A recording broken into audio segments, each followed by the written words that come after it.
Masjid Raya Batu menara sebelah timur. Ini harap tertib di menara Masjid Raya. Ina akan sampaikan apa yang akan kita.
Allahu Akbar! Allahu Akbar! Allahu Akbar! Allahu Akbar!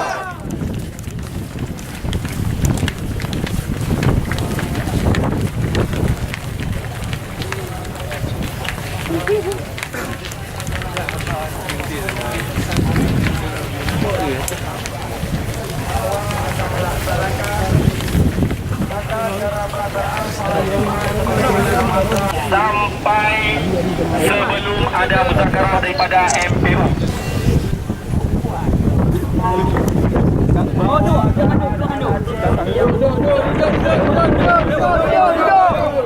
Duduk yang ni depan duduk.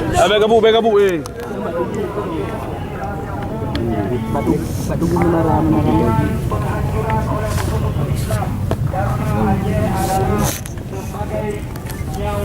Daripada Islam di Asia Tenggara, maka kita orang yang ahli sunnah wal jamaah kelima di dunia.